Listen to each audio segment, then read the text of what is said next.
friends, my name is Kayla Rain, and today I'm doing a book review on Sophomore Switch by Abby McDonald. So this is a book that was sent to me by my really good friend Caitlin over at Book Chats, and she wanted to send this to me because it had some really great discussion on feminist values, feminist identity, slut shaming, and just all those things that interest me in a book and that I'd really like to see in more books. So I was very excited to pick this up as soon as it came in the mail, and I was really pleased with this book.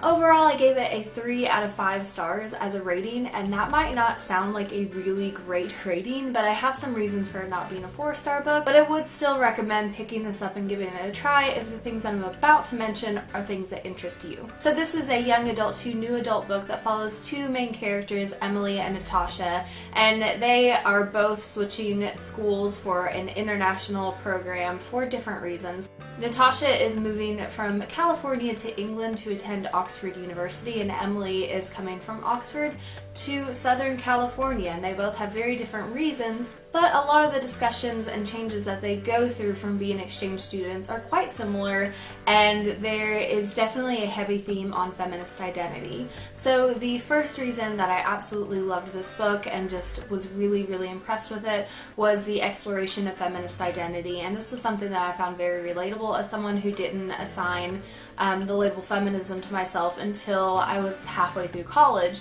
Before, I thought being a feminist was a very bad thing and it meant you didn't like men and that it just wasn't a very positive label to have. And this book really discusses that, what it means to be a feminist, and also what it means to be a different type of feminist than what is traditionally known. And Natasha gets a really nasty taste for that when she is slut shamed for being sex positive and being okay with her body and being completely alright with having relationships. And that was the next thing that I really loved. How Natasha dealt with slut shaming in this book actually talked about that a lot from both girls' fronts. Natasha's front from being the one who is slut shamed, and then Emily's front from looking at other girls who are very open with their bodies and relationships and sexual experiences and kind of deciding, is this okay, is it not okay? And the bottom line was that the author was very heavy-handed with how she portrayed her message and her feelings on it, and I was okay with it because I felt like I really agreed with what she was saying. People are allowed to have control over their bodies and be okay with what they're doing, and this book was very sex positive, very body positive, and I really enjoyed that aspect to it. The third thing that I really enjoyed about this book was just the overall discussion of feminism. It was very apparent in this novel, and it wasn't hidden under the rug, it wasn't subtle, it was just very out there in the open.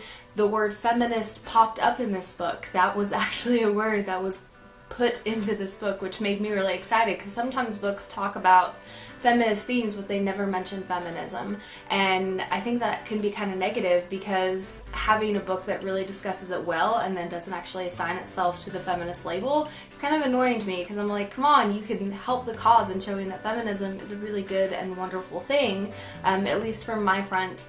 But with the good things, there are bad things. This book is just, it's straight up white feminism. There is no intersectional feminism in here, which is a real downside, because I think that that is a topic that we should be discussing. It's 2016 and we're still having issues with race inequality, especially when it comes to feminist values and issues, and that's something that really needs to be discussed when we're talking about feminism. So that was something that I felt like this book was really lacking, and I just couldn't give it quite a full 4 stars because of that. Another thing that kind of bothered me a little bit was the portrayal of female friendships. There were a few good female friendships in this book, and those good ones were represented very well, but there were also some female rivalries, and I kind of hate that. That's something that I just personally don't like, because I think that it doesn't really portray what female friendships are like in reality. This book portrayed quite a few girls as being catty